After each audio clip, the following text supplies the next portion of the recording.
नमस्कार, super India news team में आपका स्वागत है। मैं हूं राजेश आर्य। आइए देखते हैं आज का विशेष समाचार। अब विशेष क्या है?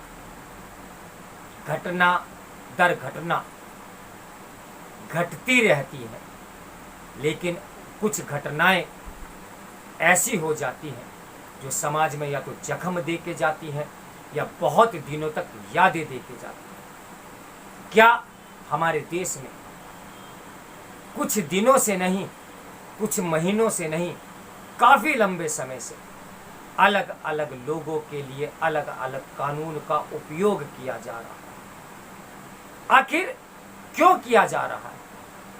क्या कानून के शासन को चुनौती दी जा रही है?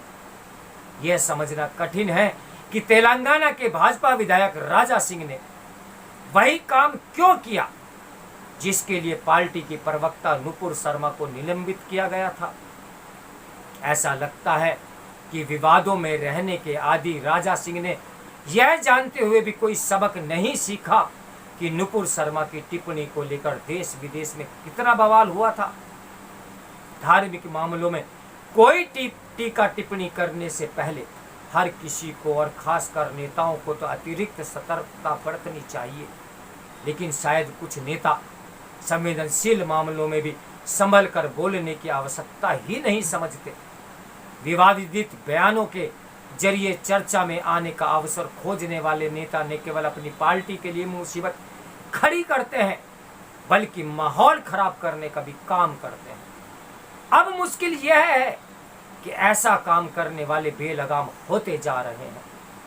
उनमें विभिन्न राजनीतिक दलों के नेता भी शामिल हैं और धर्मगुरु भी शामिल हैं। यह सिलसिला ज्ञानवापी प्रकरण के बाद से कुछ ज्यादा ही बढ़ा गया है। इस पर रोक लगाने की जिम्मेदारी सबकी है। इससे भी अधिक आवश्यक यह है कि जो भी एक दूसरे के धार्मिक प्रतीकों पर अनुचित टिप्पणी करे, उनके खिलाफ समान रूप से कठोर से कठोर कार्रवाई होनी चाहिए। क्या इसे न्याय संगत कहा जा सकता है कि नुपुर शर्मा के खिलाफ तो देश भर में करीब 10 एफआईआर दर्ज हो गई, लेकिन जिन लोगों ने शिवलिंग को लेकर भद्दी टिप्पणियां की, उनके विरुद्ध कोई कार्रवाई नहीं की गई। इसी तरह राजा सिंह को तो आनंद फानन में गिरफ्तार कर लिया गया, लेकिन उन लोगों के खिलाफ कुछ नहीं किया गया जिन्होंने हिंदू देवी देवताओं के विरुद्ध आपत्तिजनक टिप्पणी की थी। राजा सिंह की टिप्पणी के विरोध में हैदराबाद में खुलेआम सिर तन से जुदा के नारे भी लगाए गए। यह नारा और कुछ नहीं, हत्या की सीधी सीधी धमकी है। देश के विभिन्न हिस्सों में ऐसे खौफनाक नारे नुपुर शर्मा प्रकरण के बाद से ही लग रहे हैं, लेकिन किसी के खिलाफ कोई कार्रवाई नहीं हो रही है। और वह भी तब जब यह नारा लगाने वाले कई लोगों को मौत के घाट उतार चुके हैं। जब एक तरफा कार्रवाई होती है तो न केवल समाज को गलत संदेश जाता है, बल्कि कानून के शासन की भी हेटी ही होती है। इसके साथ उन तत्वों को भी बल मिलता है जो अराजकता का सहारा लेकर सड़कों पर उतर आते हैं।